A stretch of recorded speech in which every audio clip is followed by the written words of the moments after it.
السلام علیکم جی السلام علیکم۔ آج پھر ایک دفعہ آپ کے سامنے حاضر ہیں۔ نہایت ہی کچھ دل افسردہ اور کچھ ایسی خبریں آ رہی ہیں ملک پاکستان سے۔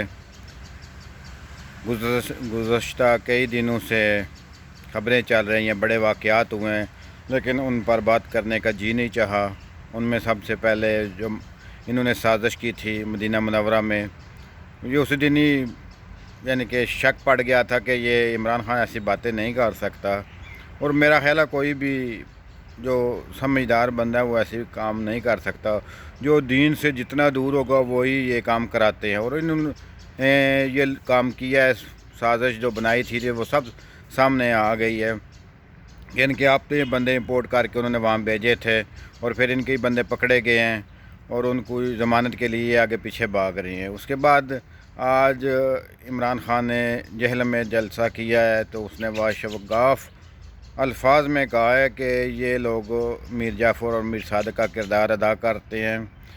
جب میر جعفر کو اور صادق کو اقتدار ملا، اور اس کے بعد اگر ہسٹری آپ پڑھیں گے تو ان کو بھی معزول کر دیا گیا، قتل کر دیا گیا، اور بالکل پپٹ سا بنا دیا گیا تھا۔ تو یہ دیکھ لیں کہ ان کو بھی یہی کچھ ان کے ساتھ کیا جا رہا ہے۔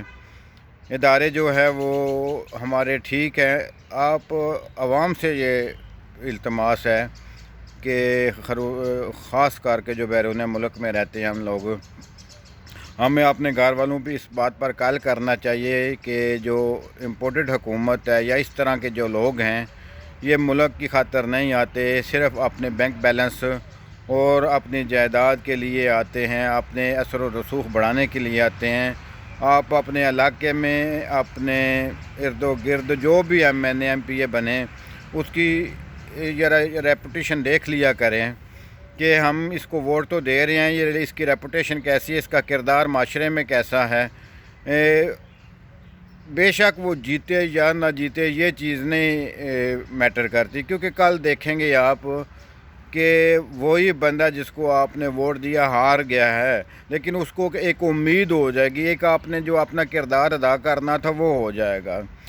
ایک اور بات جو انہوں نے کی ہے کہ جو اوورسیئر پاکستانی ہے ان کے ووٹ کو یہ تقریباً ختم کرنے جا رہے ہیں۔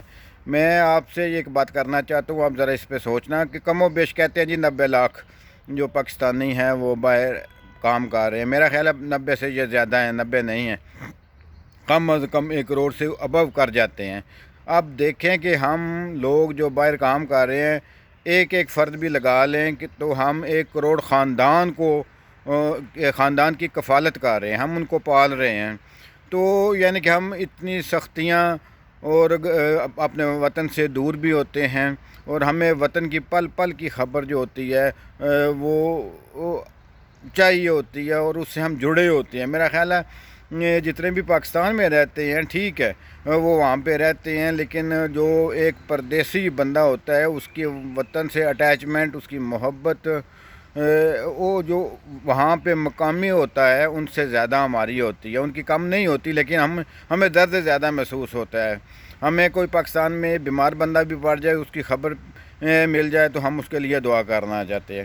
تو یہ پاکستان، ہم یہاں سے سارا کچھ کرتے ہیں، ایسے میں ڈالر جاتے ہیں، یورو جاتے ہیں، پاؤنڈ جاتے ہیں، درم و دینار جاتے ہیں، ان کو ضرورت ہے، لیکن اگر ہم اپنی رائے دینا چاہیں تو وہ ہماری رائے ایکسیپٹیبل نہیں ہے۔ کیوں کہ ہم جس ماحول میں رہ رہے ہوتے ہیں یہاں پہ اتنا انصاف ہو چکا ہوتا ہے کہ ہمیں نظر آتا ہے، لوور ہائی کورٹ کی طرح نہیں ہمیں نظر آتا، یہاں پہ کافی انصاف نظر آتا ہے۔ اور ہم یہاں پہ دیکھتے ہیں کہ یہاں پہ جو بلدیاتی سسٹم ہے وہ اتنا سٹرونگ ہوتا ہے کہ آپ کو کسی M N A M P A کی خدمت میں جا کے یہ عرض نہیں کرنا پڑتا کہ آؤ ہماری گلیاں بناؤ، یہ کرو۔ یہاں پہ ایک آٹومیٹکلی سسٹم ہے جو چلا دیا گیا ہے۔ میرا خیال ہے پچھلے 70 سال میں وہ سسٹم پاکستان میں آنے نہیں دیا۔ یہ جتنے بھی کرپٹ لوگ آتے ہیں یہ یہی چاہتے ہیں کہ عوام کا شعور بیدار نہ ہو، اور یہ سوشل میڈیا کا زمانہ ہے، اس نے کافی شعور دیا ہے۔ جو میرا خیال ہے بیرون ملک ہے وہ اس میں اپنا کردار اہم ادا کر سکتے ہیں۔ تو ان سے بھی گزارش ہے کہ جتنے بھی آپ لوگوں کے جاننے والے ہیں پاکستان میں، آپ کے عزیز و اقارب بھی ہیں، ان سے التماس کریں کہ اچھے بندے کو ووٹ دیں۔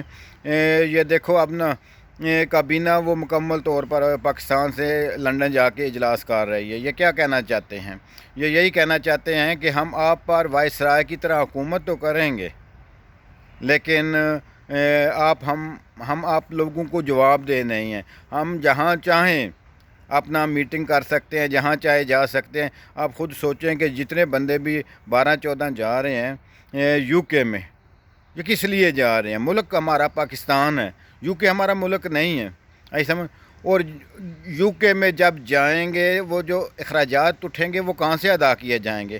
وہ آپ کے ٹیکس سے، وہ جتنا پیسہ بھی ہے، خرچیاں جتنی بھی ہیں وہ ہمارے ٹیکس سے ادا کیا جائے گا۔ آپ لوگ تصور بھی نہیں کر سکتے کہ ان ملکوں میں ٹیکس پیئر جو ہیں وہ ان کا پیسہ لے کے یہ ایسے عیاشیاں کر رہے ہیں۔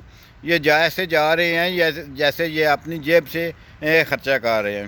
تو میں اپنی تمام عوام سے بھی گزارش کروں گا کہ آپ یہ جو ملک کی چھوٹی چھوٹی باتیں ہوتی ہیں نا، ان کو پلیز امپروو کریں کہ آپ نے کیا کرنا ہے، اپنے ملک کو کس طرح آگے لے کے جانا ہے اور اس کی بہتری کس طرح ہوتی ہے۔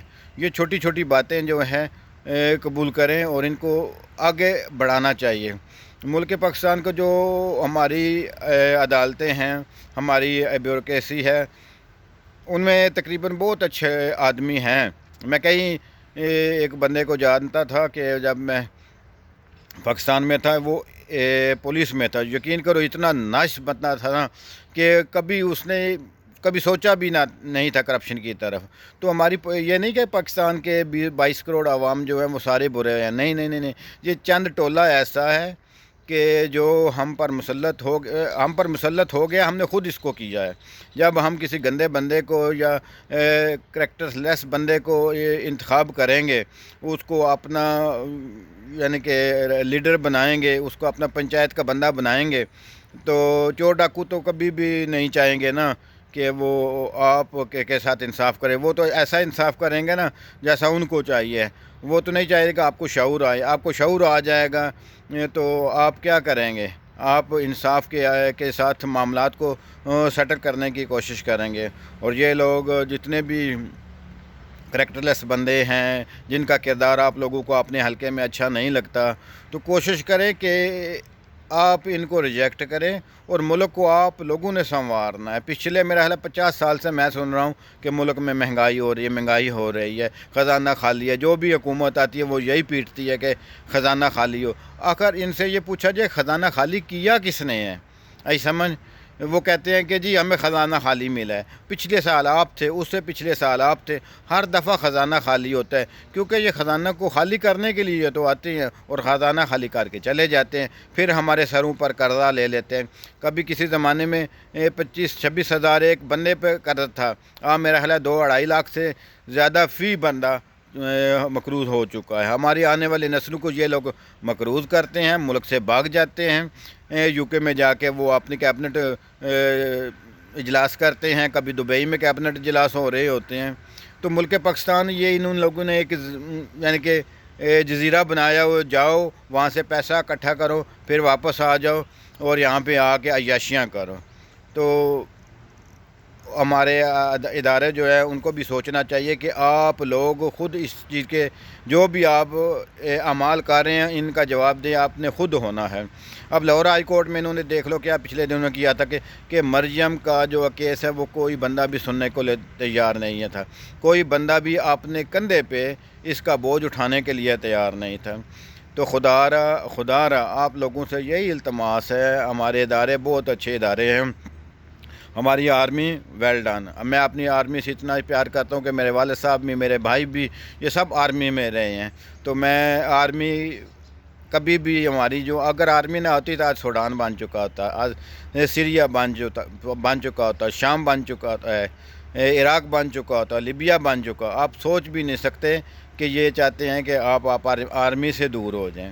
ہماری عدلیہ بھی میں فیصلوں میں کچھ کوتاہیاں ہو جاتی ہیں، یقین کرو یہ آپ لوگوں کو جان سے مارنے کی دھمکیاں دیتی ہے۔ ڈاکٹر رضوان کا دیکھ لیں، ایان علی کا جو انسپیکٹر ہے اس کو دیکھتے ہیں، رینٹل پاور کا جو انویسٹیگیٹر تھا کامران صاحب، ان کو دیکھ لیں. یہ اتنا کہ پریشر ڈال دیتے ہیں ان لوگوں کو کہ ہر بندہ جو ہے وہ مضبوط حساب کا مالک نہیں ہو سکتا، ہر بندہ عمران خان نہیں ہو سکتا. ایسا میں ہر بندے کا اپنا ایک کردار ہے. یہ لوگ ڈر جاتے ہیں کچھ تو پھر یہ ان سے فیصلے لیتے ہیں. جان کی ان کو ڈرایا جاتا ہے، مال سے ڈرایا جاتا ہے، اولاد سے. سب سے آخر پہ یہ ان کے بچوں کا ان کو ڈراوا دیتے ہیں کہ ہم آپ کے بچے اٹھا لیں گے، ہم آپ کو قتل کر دیں گے. یہی کچھ میرا حال ہے انہوں نے ڈاکٹر رضوان کے ساتھ کیا ہوگا. پریشر اس پر اتنا آ چکا تھا کہ آپ دیکھ لیں، دبے لفظوں میں ہر بندہ کہہ رہا ہے کہ یہ ایک طبعی موت نہیں تھی، یہ ڈاکٹر رضوان کی طبعی موت نہیں تھی. کوئی بھی جو سینئر موسٹ انویسٹیگیٹر بندہ ہوتا ہے اس کی ایسے موت کیوں ہو جاتی ہے؟ تو ہماری عدالتوں کو اس چیز کا کھلے دل سے، جب عدالتیں انڈیپینڈنٹ ہوگی، آزاد ہوگی، اچھے فیصلے کریں گی، یقین کرو کہ ملک میں انصاف ہوتا ہوا نظر آئے گا. اگر شریف فیملی جس طرح اس نے پنجاب پولیس کو اپنے انڈر کیا ہوا ہے، وہ اداروں کو بھی اپنے یعنی کہ عدلیہ کو بھی اپنے انڈر اس نے کافی حد تک کیا ہوا ہے. یہ نہیں اتنے بھی ہم بولے نہیں کہ ہمیں معلوم نہ ہو کہ انہوں نے عدلیہ کو انڈر نہیں کیا. یہ تو صرف آرمی ان سے کہیں نہ کہیں بچ نکلتی ہے. انٹرنیشنل اسٹیبلشمنٹ کے ساتھ یہ مل کے یہ سارے کچھ کرتے رہتے ہیں. تو ملک کو یہ ہر طرف سے گھیرنا چاہتے ہیں. آپ دیکھو کشمیر پہ ابھی انہوں نے کیا کیا ہے کہ وہاں پہ منسٹر لگا دیا، ٹریڈ منسٹر. خدا را خوف کریں، کوئی ظلم کی انتہا ہوتی ہے. جب ظلم حد سے بڑھتا ہے تو پھر اس کے ساتھ ہی اس کا زوال شروع ہو جاتا ہے نا. میں اکثر کہتا ہوتا ہوں کہ زوال اور عروج جو ہے وہ ایک ہی سٹیپ پہ ہوتے ہیں. ایک طرف زوال ہوتا ہے، دوسری طرف عروج ہوتا ہے. جیسے ہی زوال کسی کا عروج ختم ہونا ہوتا ہے، اس کے ساتھ ہی زوال شروع ہو جاتا ہے. تو خدا را جب بندہ کوئی اپنے عروج پر ہو تو وہ اپنے اس بات کو مد نظر رکھے کہ اس کا زوال جو ہے وہ اس کے ساتھ ہی کھڑا ہے. تو امید کرتا ہوں کہ میرے سننے والے اور جاننے والے جو بھی ہیں، میں ان سے یہی کہنا چاہتا ہوں کہ آپ صرف اور صرف کوشش کریں کہ ایک اچھا اور سیدھا فیصلہ رہے، اور جتنے بھی معاملات ہمارے ملک میں ہو رہے ہیں، ہمارے ارد و گرد میں ہو رہے ہیں، ان کو خوش اسلوبی سے اور قانون کے دائرے میں رہ کر ان کی اصلاح کریں. ایسا میں یہ کسی گورنمنٹ کا کام نہیں ہوتا کہ وہ تمام معاشرے کو سیدھا کرے. وہ ایک سٹیپ دیتے ہیں. تو یہ میرا خیال ہے گورنمنٹ ایسی آئی تھی کہ جو اچھے سٹیپ دے رہی تھی، لیکن اس گورنمنٹ کو انٹرنیشنل اسٹیبلشمنٹ میں یہ نہیں چلنے دیا، کیونکہ وہ نہیں چاہتے تھے کہ جو ان کا کردار ادا کر رہے ہیں پچھلے 70 سال سے، وہ چاہتے ہیں کہ ایک غلام حکومت اور غلام عوام رہے. ان لوگوں نے پچھلے 70 سال سے ہمارے ملک میں ہماری تعلیم پر بالکل کوئی کام نہیں کیا. سب سے پہلے ان کو چاہیے کہ ہماری جو تعلیم سسٹم ہے اس کو ایک کیا جائے، ہماری تعلیم سسٹم کو اردو کیا جائے. یقین کریں کہ جتنے بھی آپ کنٹری دیکھ لیں، اب عوام کو اس بات کا ادراک ہونا چاہیے کہ یہ جتنی بھی کنٹری نے ترقی کی ہے، یہ کسی نے انگلش لینگویج میں ترقی نہیں کی. ایسا میں جتنے انہوں نے بھی ترقی کی ہے، انہوں نے اپنی قومی زبان میں ترقی کی ہے، انہوں نے اپنی علاقائی زبان میں ترقی کی ہے. تو ہمارے ملک میں بھی اپنی زبان اردو میں تعلیم و ترویج ہونا چاہیے، اس کو آگے لے کے چلنا چاہیے، تاکہ ایک بندہ جو تقریر کر رہا ہے وہ اپنی لینگویج میں جب تقریر کرے گا، اپنی زبان میں تقریر کرے گا، تو ہر چھوٹے اور بڑے کو اس کا پتہ چل جائے گا. اور اس کے ساتھ ہی ہماری لٹریسی جو ریٹ ہے وہ بھی بہت زیادہ ہائی پہ چلا جائے گا. ہر بندہ پڑھا لکھا ہو جائے گا. اور تعلیم کے لیے یہ سب چیز لازمی ہے. اگر ہم نے ترقی کرنی ہے تو یہ جو کہتے ہیں نا جی نہیں انگلش میں، جاپان نے کس میں ترقی کی ہے، چائنا آپ کے لیے لیٹسٹ ماڈل ہے جو وہ سب کے سامنے ہے کہ کتنے 1 ارب سے زائد آبادی وہ کہاں تک پہنچ چکی ہے، اور اس نے جو ترقی کی ہے میرا خیال قابل مثال ہے. تو اسی لیے ہمارے دین میں بھی نبی صلی اللہ علیہ وسلم نے فرمایا کہ علم حاصل کرو چاہے تمہیں چین جانا پڑے. تو خود اندازہ لگا لیں کہ یعنی کہ تعلیم کی اہمیت جس دین کا جو ہے وہ ابتدا اقرا سے ہوتی ہے، تو اس کا آپ خود اندازہ لگا لیں کہ اس کی اہمیت تعلیم کی کیا ہونی چاہیے۔ تو میری آپ سے گزارش ہے کہ آپ سوشل میڈیا پڑھتے ہیں، دیکھتے ہیں، اور اس کے ساتھ آپ اخبارات بھی دیکھا کریں اور ہسٹری کی کتابیں بھی دیکھا کریں، تو آپ کو بہت کچھ یعنی کہ معلومات میں آپ کی اضافہ ہو جائے گا۔